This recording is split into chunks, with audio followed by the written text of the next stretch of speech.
खास खबर के प्रायोजक हैं सीवी रमन यूनिवर्सिटी बिलासपुर।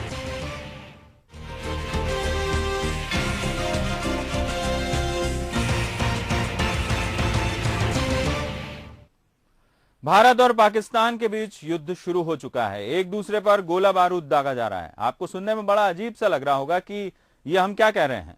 दरअसल युद्ध का मैदान सरहद नहीं है बल्कि इंटरनेट है। भारत और पाकिस्तान के बीच साइबर वॉर छिड़ चुका है। सरहद पर गोलियों का जवाब गोलियों से।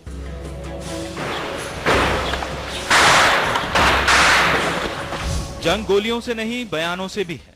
This year up to mid-July, that is 17th July 2014, the total number of violations in these two categories are 47 and 9.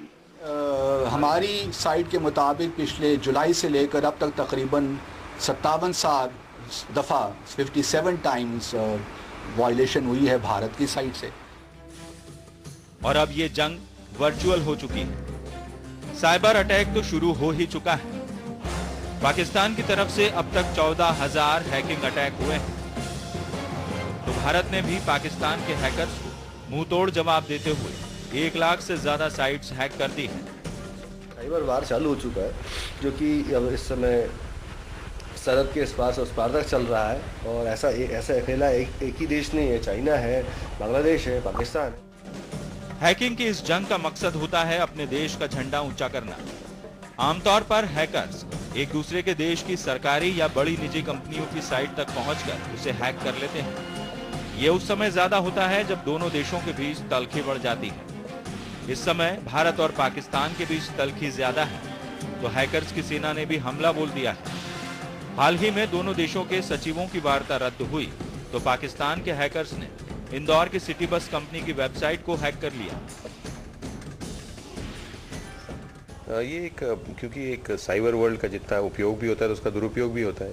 तो ऐसे शरारती तत्व जो हैं, जिनके पास शायद कुछ बेटर इससे करने को नहीं है और दूसरे को नुकसान पहुंचाने की भावना से, किसी को परेशान करने की भावना से, किसी को नीचे दिखाने की भावना से ऐसे हरकतें लोग करते हैं। तो ये वैसे तो ये घटना किसी भी सूरत में हेल्दी नहीं मानी जा सकती और इसको रोकना बहुत ज़रूरी है। पर ये एक फैक्ट है जो टेक्नोलॉजी का दुरुपयोग भी हो रहा है जितना उपयोग हो रहा है। आंकड़े बताते हैं कि हैकिंग की घटनाएं दिनों दिन बढ़ती जा रही है। 2009 में हैकिंग का आंकड़ा 9,180 था, तो 2013 में बढ़कर 14,500 तक जा पहुंचा है। जिस तरह से युद्ध में हथियारों का इस्तेमाल होता है, ठीक उसी तरह इस जंग में भी हथियारों का इस्तेमाल होता है, जिन्हें बग्स कहा जाता है। किसी कंप्यूटर में सेंध लगाने के लिए बग्स को दूसरे कंप्यूटर में भेजा जाता है। नहीं, ऐसा कुछ नहीं है कि bugs basically is not a software. ये एक बनाई हुई चीज है। जैसे आप एंटीवायरस की बात करें, एंटीवायरस बिक सकता है, बग्स थोड़ी बिक सकता है। जब बीमारी कभी नहीं बिक सकती वायरस।